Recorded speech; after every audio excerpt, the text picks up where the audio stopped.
Greetings, everyone. It's Naomi Wolf of Outspoken. Wow, so much is happening in the world, and it could never be a more timely occasion than to have Shannon Davis, the CEO of American Alternative Assets and our sponsor, here to talk with us about it, because all this chaos and drama and militarism and conflict that we're reading about in the news and that we're experiencing in some ways in our home cities also has a counterpart in our economic lives and affects our savings, our retirement, our financial well-being. Honestly, I found that I can't think of anyone who's better able to explain how current events affect our own savings and investments than Mr. Davis. So welcome, Mr. Davis. Thank you for having me again. Good to see you, Naomi. It's great to have you back. So let's just get started. The Strait of Hormuz is a live war zone. Oil is surging. Gold and silver are at all-time highs.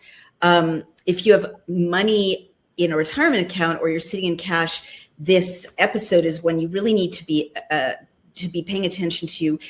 We're so happy to have Mr. Davis back, and I think you would start out by saying things are not even as calm as they were when I last spoke to you, and they were unstable enough then. Yeah, 100%. They say we're at war, but we're not at war. Maybe a proxy war. I think it's very interesting, the narratives. One day we're pulling out and the other day we're bombing. So I think chaos is the word. You nailed it. And honestly, I wish we were having this conversation under better circumstances, but the reality is what's happening right now affects real people, people I and you care about. And that's who I'm thinking about when we talk about this stuff today, Naomi. I'm excited to talk about it. Right. Well, thank heavens you're here. So much is happening that's confusing to people like me who are not kind of deeply knowledgeable about the impacts on our economic lives. So we have a full-scale conflict with Iran. Iran controls the Strait of Hormuz. And as I mentioned a minute ago, oil is surging. So is that good? Is it bad? What does this mean for the average American retiree or just the average person in his or her 30s, 40s, 50s who wants to be well prepared for retirement and for the future? Yeah, you nailed it. There's no age that it's not affecting. It's everybody, every human being that earns a dollar and then has to turn around and spend that dollar. Naomi, I think about my own family when I answer this. If my dad called me right now and said, "Son, what's going on?" Obviously, there's so many different narratives in the news, but if he was to say, "Should I be worried?" my answer would be yes. I mean, who wouldn't be worried, right? With the circumstances? But to talk about when oil spikes, and it's spiking right now, it's been pretty interesting. It's not just gas prices, it's groceries, it's heating bills, it's medicine, it's everything anyone has to use, even my father, right? Living on the savings that he's put together his whole life. It's a terrifying situation for somebody that's in their 70s and their 80s, or, like my father, he's in his 70s. So, no matter what the age is, again, because every dollar, he's worked hard for, or anybody's worked hard for, it's buying less and less. And when it spikes, prices go up. That's why gold right now it's still over $5,100. Wow. That's why it's in silver, it's at an all-time high still. The big institutions out there like central banks, they've been stockpiling it quietly for years. And, it's just, now it's time for us to do the same, Right. Well, can I ask a follow-up? I don't really get the connection. What is the connection between a conflict in the Strait of Hormuz near Iran and gold prices surging? Okay, great question. Well, so they own that choke point, right? They own that 20% of the waters So when they squeeze that and they choke you out, now people start scrambling. They pay more money, then they have to charge more money. Countries to get power, oil, and gas. That just creates more inflation. That creates higher costs. That creates more uncertainty. And when things are not certain, when things aren't safe, gold and silver for over 5,000 years have been a safe haven for people's money. And so when you're not willing to risk your money anymore in a market or in a dollar that's going the opposite direction, you move that. You just like banks, just like central banks, they move their dollars. They own more treasuries today than they own. They own more gold today than they own treasuries, central banks. And so, that when you have a lot of uncertainty and markets are unstable globally, everybody shifts into a safe haven. Yeah, period. That does make sense. Wow. So they're stockpiling because they saw this coming. And it's because of the uncertainty. Got it. So oil prices surging. I thought it just meant expensive gas, but you're saying it's a much bigger deal than just expensive gas, especially for retirees. Can you speak more about it? And may I just say before you answer, I can't believe how fast we're seeing the impacts of these conflicts. I just had a tank of propane filled upstate in a maybe 1,000 square foot little ranch house, and it cost almost $600. Wow! And the last tank had lasted a month. So. I'm curious, what was the price? Do you happen to remember what it was prior to this spike? We're watching two global flashpoints unfold at the same time. The takedown of El Mencho has thrown Mexico into chaos, and the U.S.-Iran military tensions are escalating faster than anything we've seen in years. Here's what most people don't realize. Every time global instability spikes like this, one asset surges, and that's gold.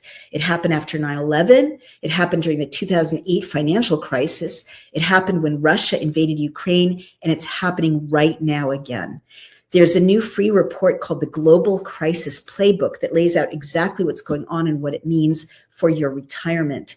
It includes a step-by-step guide to moving your retirement into physical gold, tax-free and penalty-free, plus a 7-point checklist experts say every retiree should complete before the next crisis hits.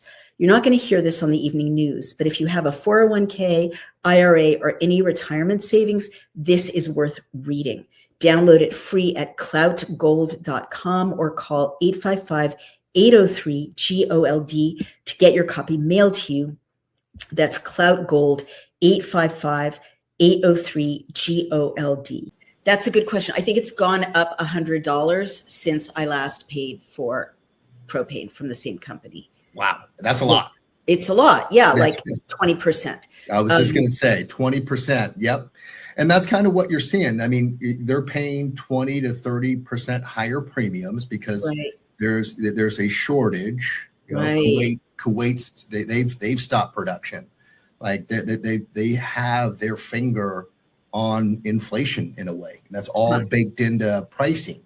Right. And so when you pay more on a dollar that is worth much less than it was last time you bought propane. Right. And so that's the problem. And oil and gas. That's so fast, Shannon. Markets move quickly. Markets move quickly. And you're nailing it right there. Not a lot of people think about that. When you're watching this, and if you don't react quickly yourself, you can potentially be stuck somewhere you don't want to be. Oh my gosh. Yeah. And so when it's a lot more than gas, like you asked, right? If I had to explain it again on just simple terms, if it was my dad, like we're talking about over a kitchen table, here's what I'd say. It's not just about the gas. Oil touches everything. It's the gas now that costs more to have that truck take groceries to the store.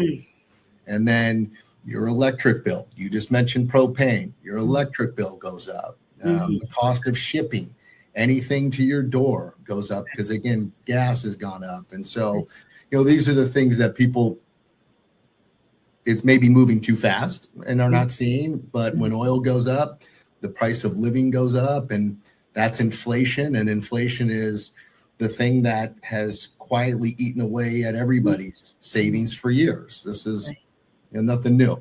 So if you've got, say, you can say 500,000, you can say 100,000, you can say $500, whatever it is. It's all relative to, say, $500,000 you put away, and inflation runs 8, 9, 10%.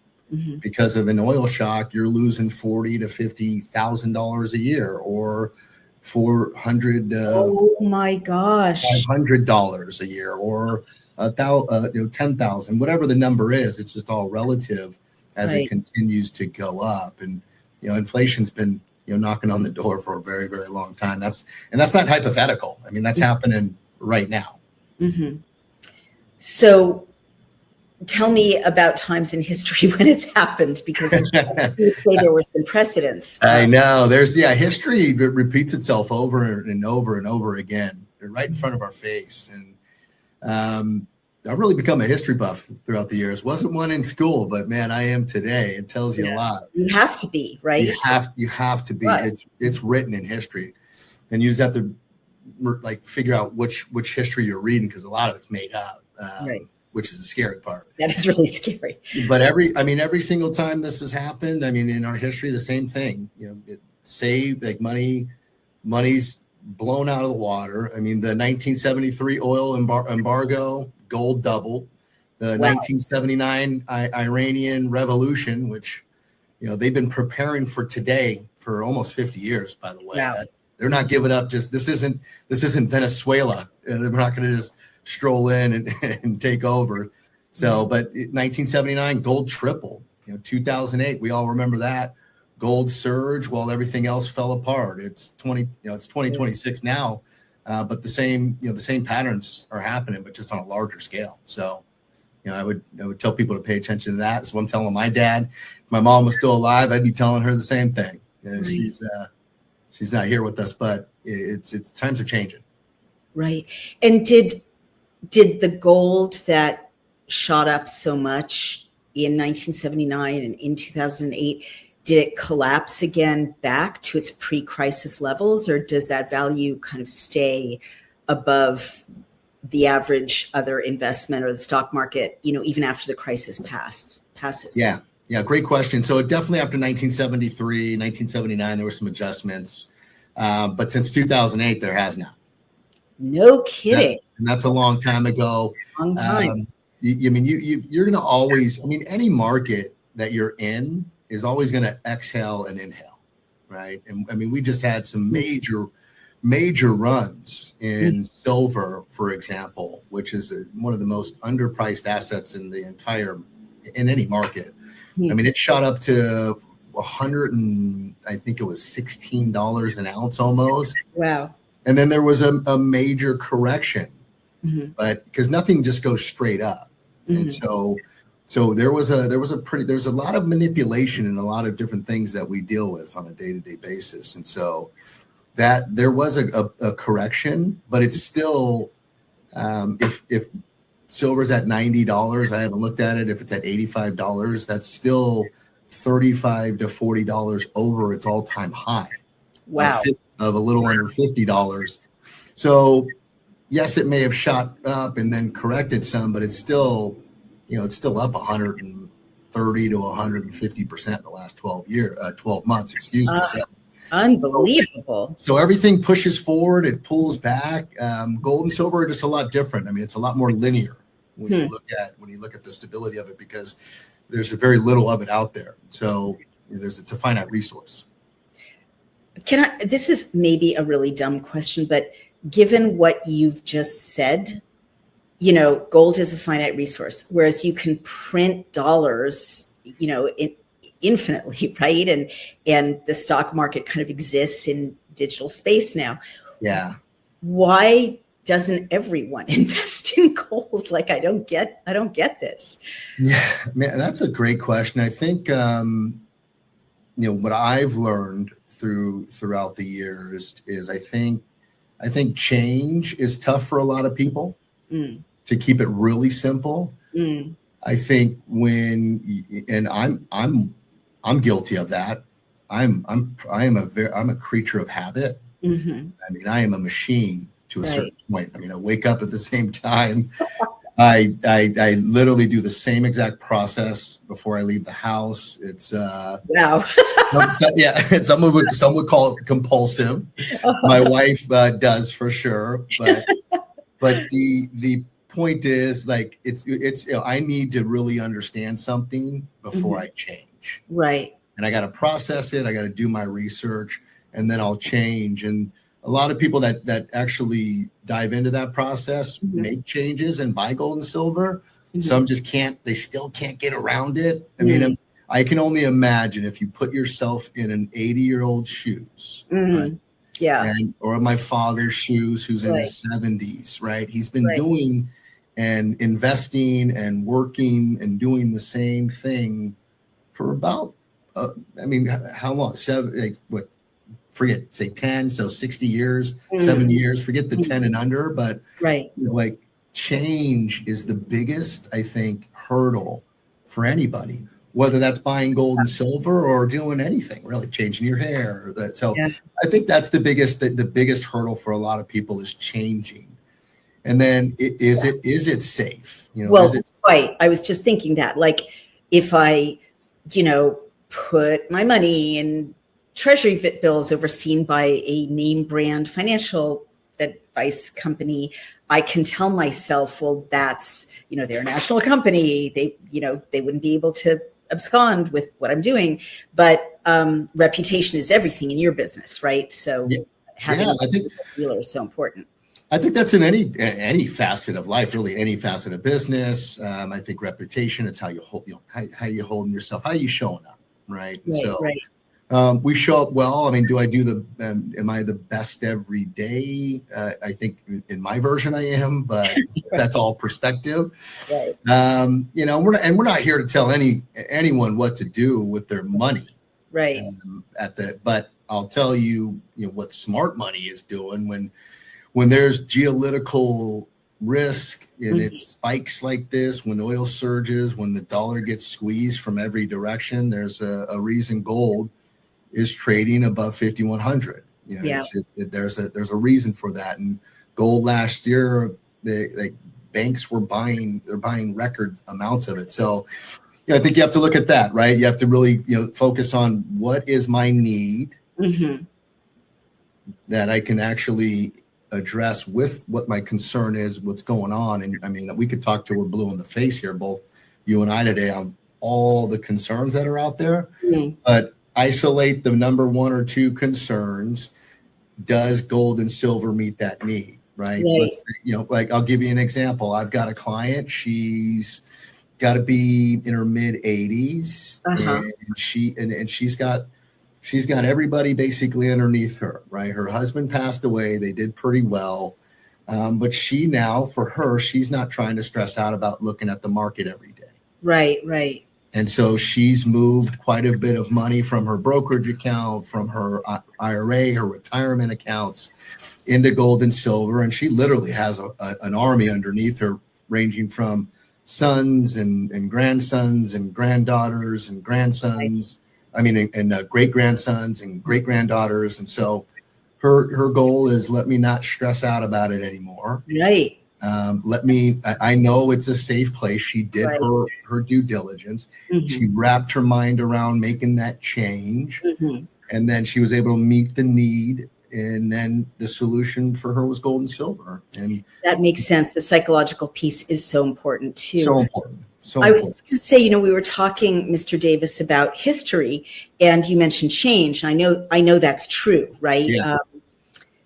And it's profound. But I mean, look at, Bitcoin, like, only real risk takers, raced into Bitcoin initially, because what is this, right? It's a form of currency. But I was just thinking too, I was watching Poldark, which is a series, a BBC series about, it's an historical series set at the end of the 18th century. I highly recommend it if you like that sort of thing. Yes. And there was this episode where Poldark's wife is told that there's been a shift from the Bank of England from actual metal currency to notes, bank notes, the introduction of bank notes, paper at the end of the 18th century. And then she, for the first time pays her team at the mine, the copper mine, with paper. And they're like, what is this? Wow. So my point is, just like for us at the, first quarter of the 21st century, it would be a change to go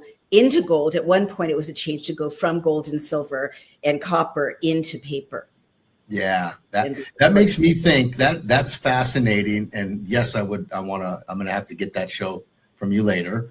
But what's fascinating to me is if you think about that, I always, I hate putting on the tin hat here, but I always think about like these shows, I feel like they're setting your mind up for something like this coming, a change. Totally. Like coming, right? That is so not a conspiracy theory. That is just true. But go ahead. Yeah, okay. Right. We're on the same page there. And if you think about it, so you kind of like it's subliminally, you're like, oh, okay, so this happens, right? Change happens quickly. Oh, you're right, because it was a random scene. There was no other reason for it to be there. Correct. And then so you think about, we've talked about central bank digital currency. We've talked to, because you say Bitcoin, right? Yeah. And digital platforms, like at some point, it'll just be like this one day at the copper mine. They're like, okay, here's how you buy things. Okay.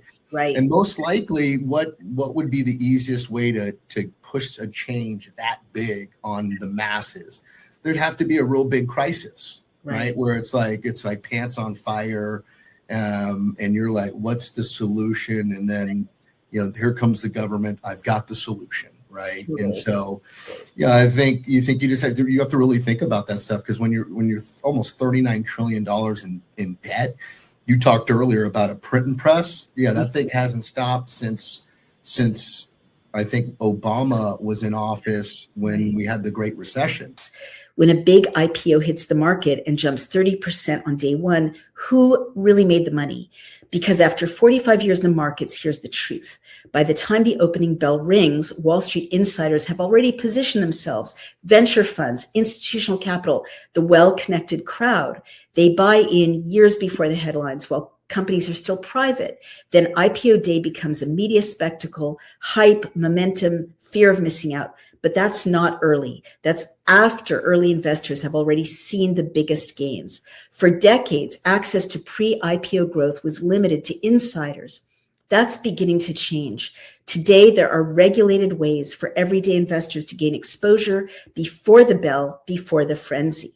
If you'd like to learn how it works, go to preIPObackdoor.com. That's preIPObackdoor.com, because when the crowd shows up, the real fortunes may already be gone. Right. They've turned on the printing press ever since then. And that was a long time ago.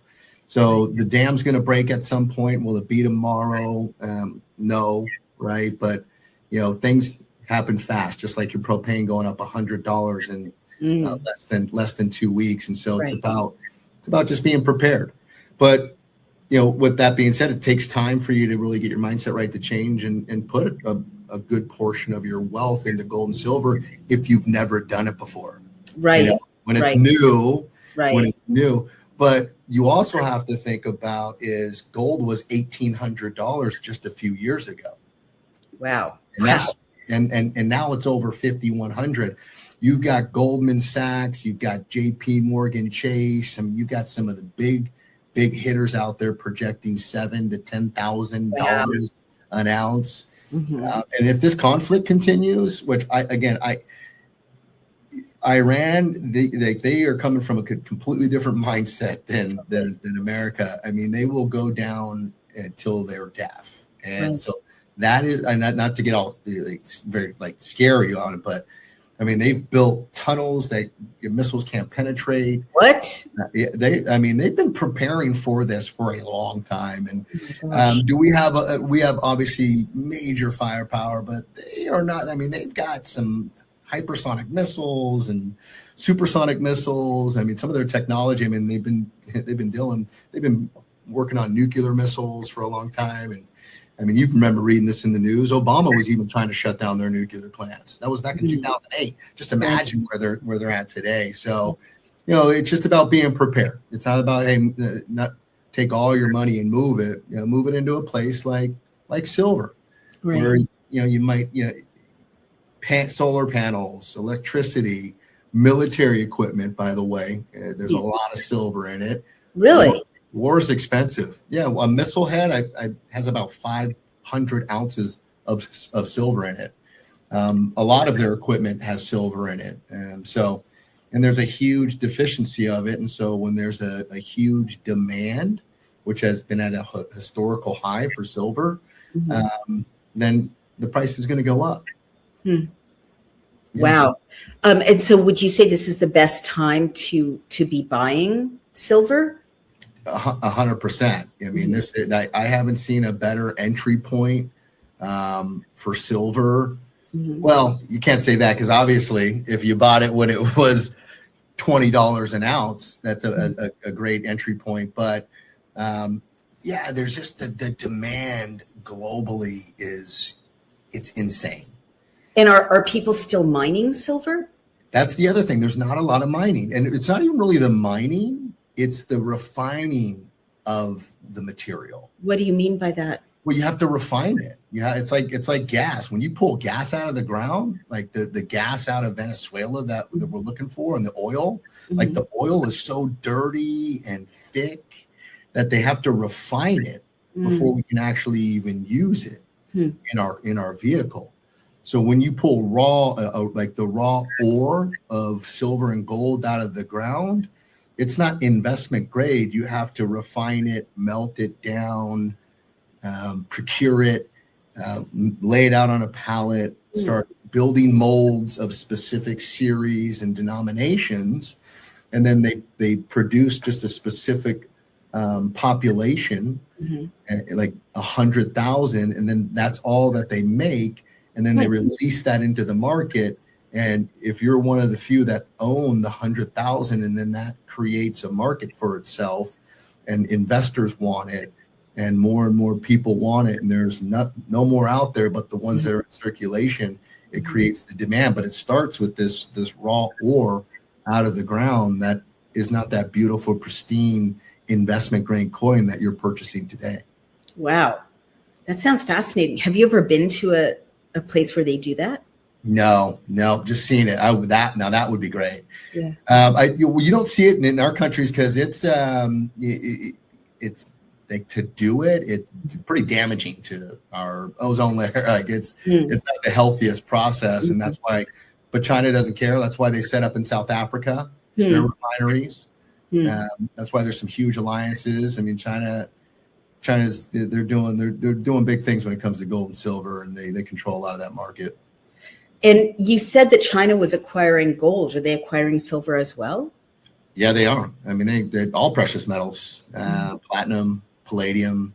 Those are platinum's even more rare than gold. So if you can get your hands on some of that, it's an asset that's grown quite a bit over the last 12 months as well. Do you guys deal in palladium?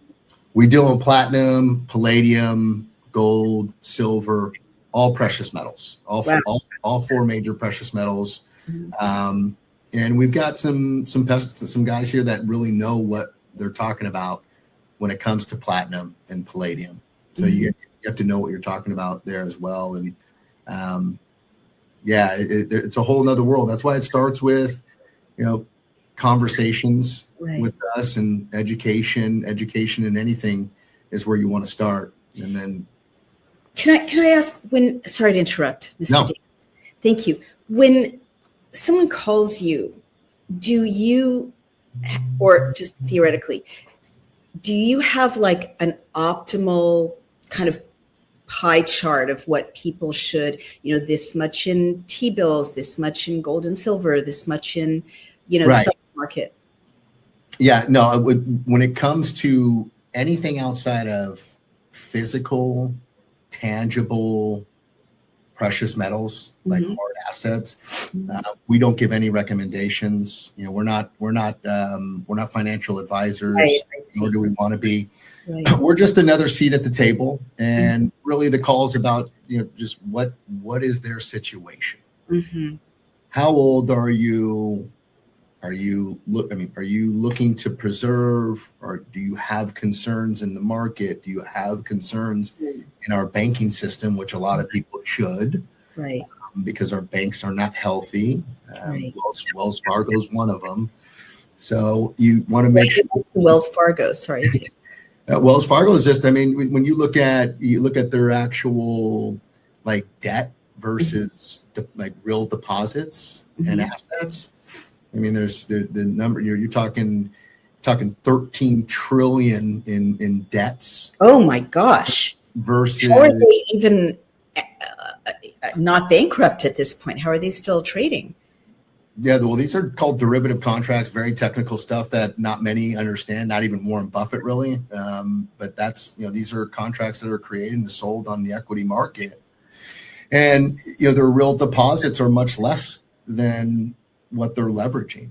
But if the derivatives get called, or whatever the verb would be, you're gonna have what's called 2008 and 9 all over again. That's what happened. It wasn't the real estate market that crashed. It was the derivative contracts that were sold. That's right. On the equities market. And then when things flipped upside down, there was no money there to be gotten. But people lost their houses. So could people lose their retirement accounts, or what would? Correct. Yeah. This would be like a Lehman Brothers. Right. That whole company closed. Dumb question. I should know this, but what happened to people who had assets in Lehman Brothers? They're gone. They're gone. They're gone. So AIG almost went under. AIG. Sure. But they're focused on annuities, insurance products. They do multiple things. But man, Obama, if he didn't bail them out, that would have been a big deal. And would that have wiped out a lot of people's retirement? Oh, yeah, everybody's retirement accounts are gone. If AIG goes under, so does everybody else in the company. That's the beautiful part. Like if American Alternative Assets goes out of business, which we're not. Right. But if we do, it doesn't matter. Right. I still have my gold and silver in my 100%. If you've bought it cash, it's yours. If you've chosen to store it at a depository, that's your depository. Wow. You pay the annual fees for it. Right. If you're rolling a portion of your IRA over, or 401k or annuity or whatever it is into gold and silver, it's held at a custodian that's in your name, with your beneficiaries on the account, with your username and password to sign in. And these are billion-dollar companies, no different than Charles Schwab or Fidelity. Right. They happen to just focus on self-directed IRAs, which give you the ability to hold physical metals and store them at a depository. So again, if we go out of business, you're good. You're good. It's yours. Right. Those are your metals, no matter where they're at. This is quite terrifying, but also reassuring. There's a way through this. Well, as you look big picture, Mr. Davis, at the world right now, in addition to the instability in Iran, what else are you worrying about when you look at the world stage, or what else are you paying attention to in terms of how it could impact our savings and our investment here in America? Yeah, I think sad as it sounds, and I hate saying it like this, but I think the war, it's devastating and destructive. I think a lot of it's distraction, right? Our economy. For me, this is just me. This is my thoughts. But for me, there's so much going on. Like jobs, no one can find a job. Right. Been a hiring freeze forever. Wow.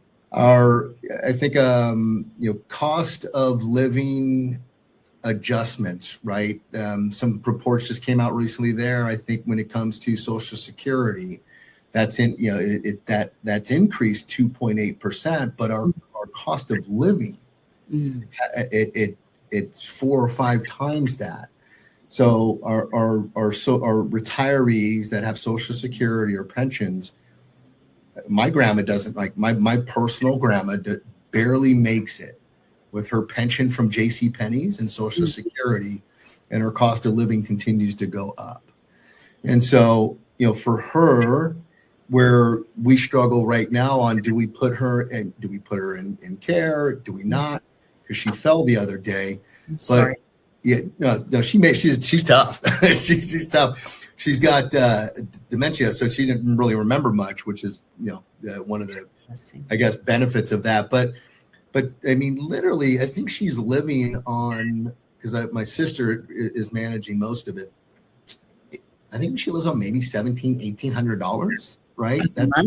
A month. Social Security is $1,200, wow. And her J.C. Penney's pension, after I want to say like 25 years of working there, is $500 something bucks. Oh, that's awful, right? And so, how many people have this story? It's not just me. Right. No, indeed, very. And so those are the things I think we should really that really concern me. How does she afford housing? Does she have her own home, or no? She lives in a 1-bedroom apartment right down the street from my father, who pops in and takes care of her, and we all help out here and there, like a lot of families are doing out there. It's no different, but these are the type of things like so these reports that come out here recently about Social Security, and they call it COLA, which is the cost of living adjustment, increased to 2.8%, but they're not really giving you all the inner linings of like where the expenses are increasing for someone like her,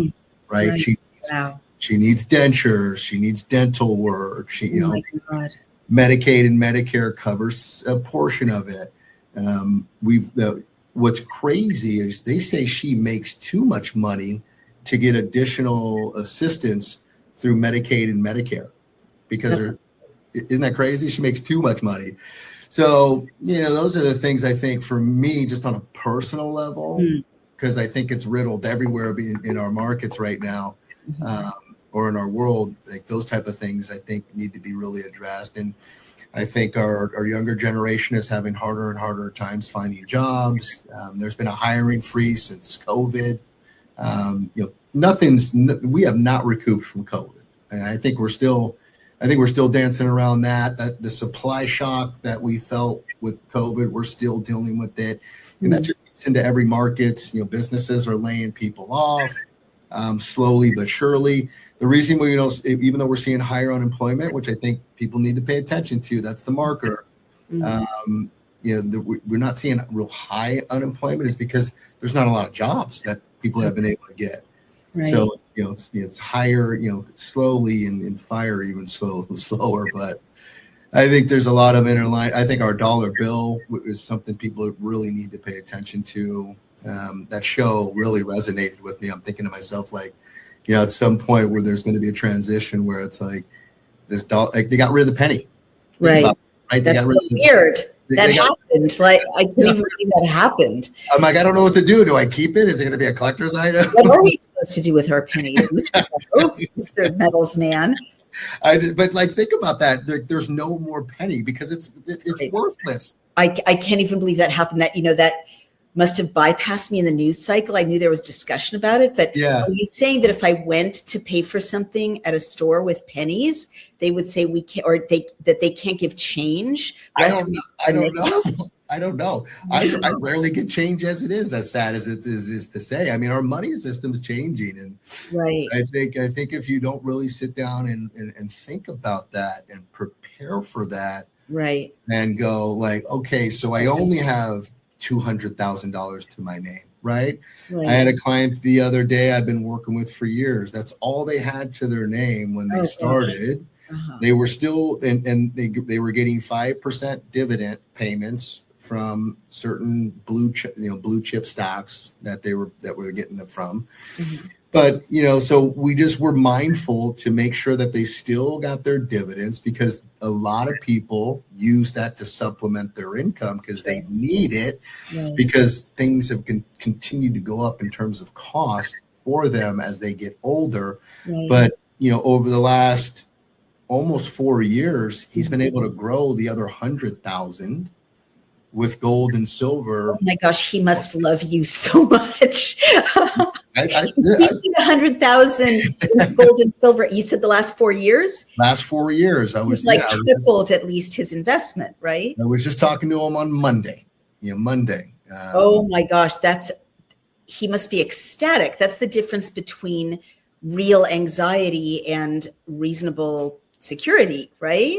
Yeah. Well, we talk about, here's the kicker. It took him a year. To pull the trigger. It's a big deal. It's a big deal. But wow, that is amazing. Yeah. So for those that don't take a year, it's even better. You got, it's when you're able to make a decision and not settle. And Tony Robbins, I listen to him a lot. He talks about not settling.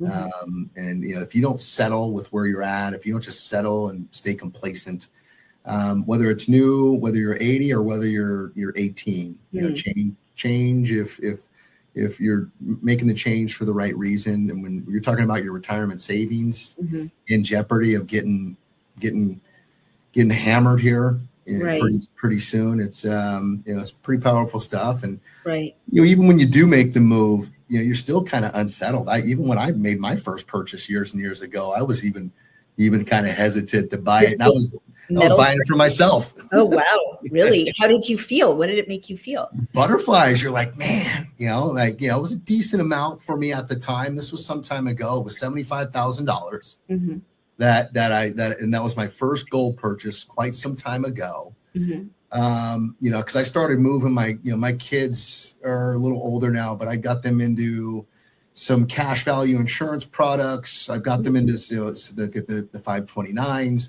But you were teaching them to do it, or you were buying it for them? For them, right when they were born. Like I literally, my kids were 4 months old. By the time they were 4 months old, I had them in what's called a VUL, a variable universal life insurance policy. And so it's attached to certain portions of the market. And so it grows as you cover yourself with insurance. Big on insurance. So think about this, and I divert and I'll come back. But if you think about this, you got insurance on your home, you got insurance on your car, you got insurance on your life, right?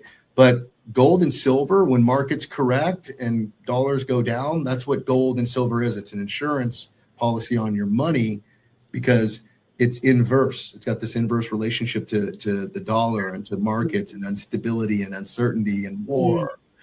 So, but I would take their money that they've built out and then put it into gold. Oh, wow. So did you say VUL? I just made a note in the chat. Yeah, variable universal life. They've also got, and that one's where there's it's a variable. There's no floor, no ceiling. They have some fixed policies. And I'm not a life insurance policy or anything, but I'm just a big believer on it. I've got 5 policies total between my wife and 2 kids and 2 on myself.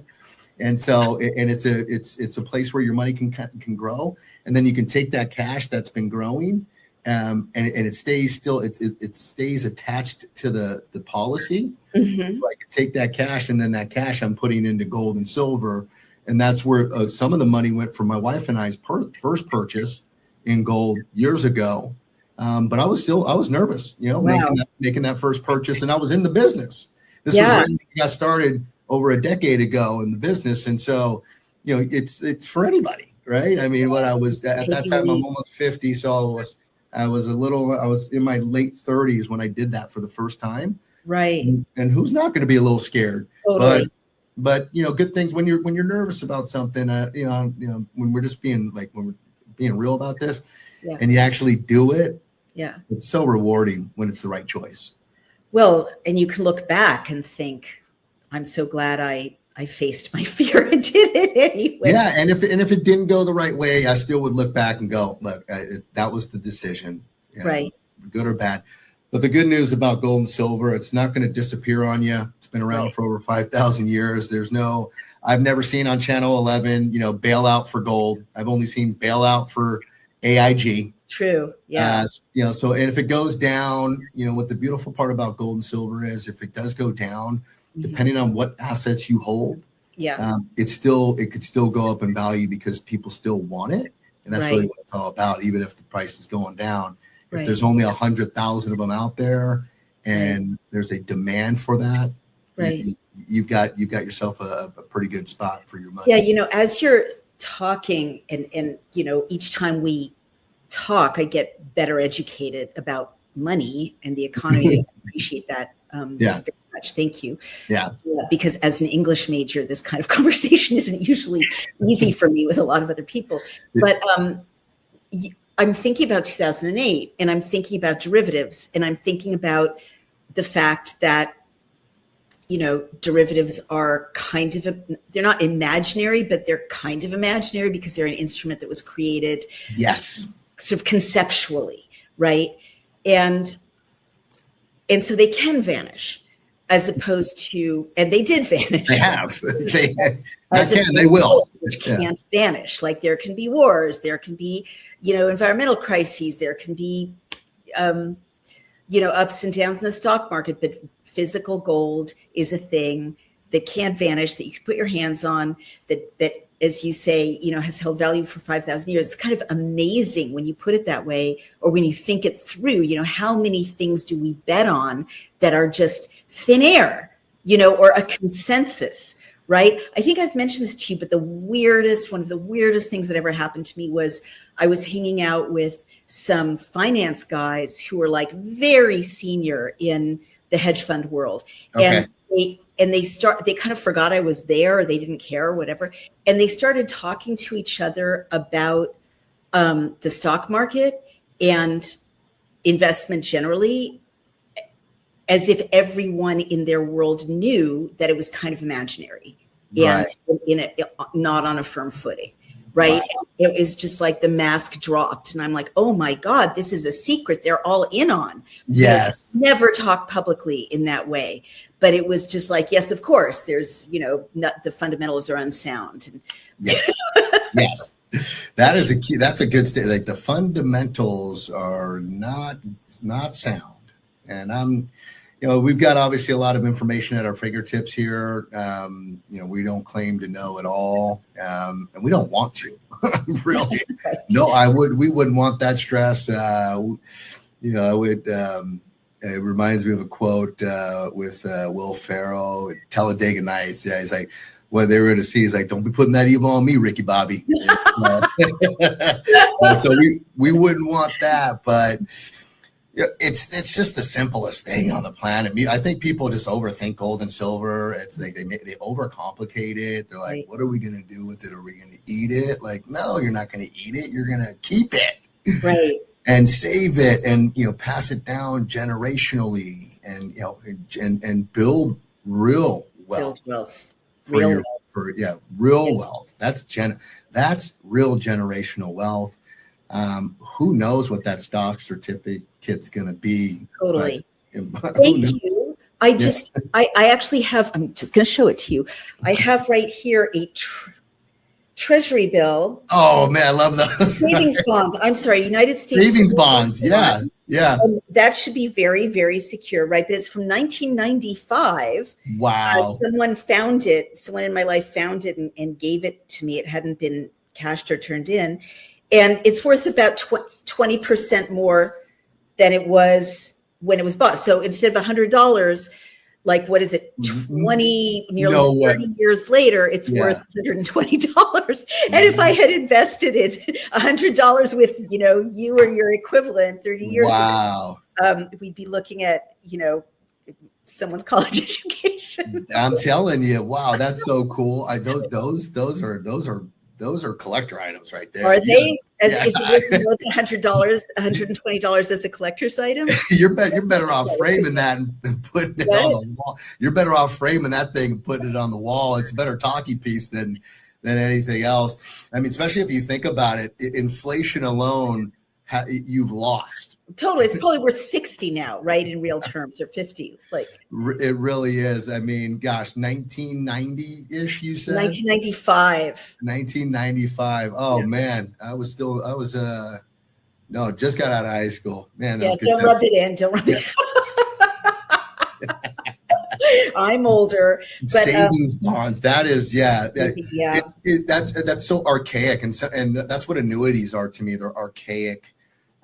If you've But got does money that in mean it, you think they're not, well, they're not secure, right? If it lost all that value over the course of 30 years, that's not secure. yeah, Yeah. if you've got an annuity and it's $150,000 and you've had it for 10 years and you're getting 5%, if it's a fixed or if you've got a variable, there's different types, but you think about that over 5 years, 5%, 6%, 7%, 10%. Gosh, you take 10%. Inflation is eating that up at the end of the day. And then you take that dollar out 10 years later and your purchasing power is 30, 40% less. And your cost is risen by 10%. Yes. I mean, I'm not a mathematician here, but it's pretty straightforward. Right? It's like, and so I think if you start thinking about just the reality of it, and then compare that real life scenario to gold and silver, it really isn't that complicated. No, you make it like a very obvious choice. Well, look, time has gone by, as it always does when we get to talking about these issues. Please tell people who are watching, what is the first step? How do they take that first step? Yeah. So here's what I'd say. If you're my own family member, which I have these conversations, just make the call. Talk to one of our specialists. Let them look at your situation, like we were talking about earlier. Just start there. No pressure, no rush. Just an honest conversation about your options, whether precious metals are a fit, or a precious metals IRA is a fit. Owning gold and silver. Owning, key word, by the way. You're not buying it. You own it. And so see if that's a fit for you. And so you provide all the information that you have for them to reach us. But that's where it starts, is use the information you're going to give them to just reach out, make a call. Let's have a conversation. That's where it starts. Fantastic. Well, everyone, I can't, thank Mr. Davis enough. Shannon Davis, the CEO of American Alternative Assets. Shannon, Mr. Davis, thank you for being here. This was important. Yes. And if there's nothing more you want to add, I'm going to go ahead and tell people more about how they can find this out. And before I let Mr. Davis go, I want to remind you that you can just call 855-803-GOLD or go to cloutgold.com, cloutgold.com. And you've got to take care of yourself and each other. And again, I highly, highly recommend having that conversation. I don't know anyone who's better at explaining and educating and helping people really understand what's at stake, and giving them a direction rather than pressure. Correct. Yeah, that's 100%. And just hopefully it's relatable. It's not that difficult. Just want to make it very relatable. But no, nothing to add. Just the only thing I'd add is just honored to spend some time with you again.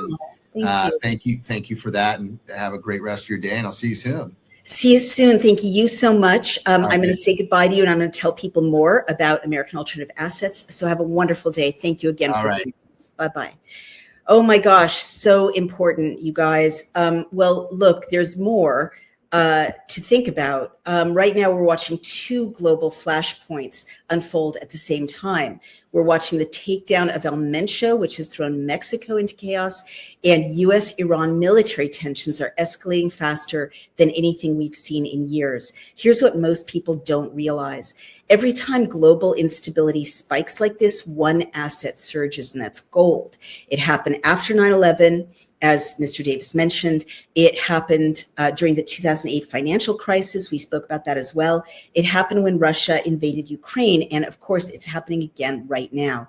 There's a new free report called the Global Crisis Playbook that lays out exactly what's going on and what it means for your retirement. It includes a step-by-step guide to moving your retirement into physical gold, tax-free and penalty-free, plus a 7-point checklist that experts say every retiree should complete before the next crisis hits. You're not going to hear this on the evening news, but if you have a 401k, an IRA, or any retirement savings, this is worth reading. Download it for free at cloutgold.com or call 855-803-GOLD to get your copy mailed to you. That's cloudgold.com or 855-803-GOLD. Love you guys. I'll see you soon. This has been Naomi Wolf at Outspoken. Remember, if these conversations, which are independent, give you valuable, actionable information, matter to you, please support us over at Substack. Go and become a paid subscriber of Outspoken, please, or over on dailyclout.io. You can also subscribe or make a one-time donation. Really, really important. You know, we get the media we support. And right now, legacy media is lying to you, notably about Islamic terrorism, which is pretty scary because it was bad enough when they all lied in one direction about pharma, big pharma and vaccination and lockdowns. But now legacy media is colluding to downplay and soft pedal the threat of Islamist extremism. And I love all religions. I am an anti-racist. This is not that. But right now we've had a terror attack in New York City. We talked about instability and the impact on the economy.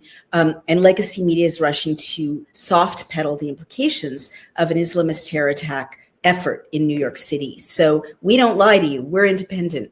We disclose our sponsorship as we just did. If you want us to keep being able to bring you independent facts, actionable, useful information, opinion on the Daily Clout Network, please support us. Love you guys, and I will see you soon. Thank you for tuning in. Bye.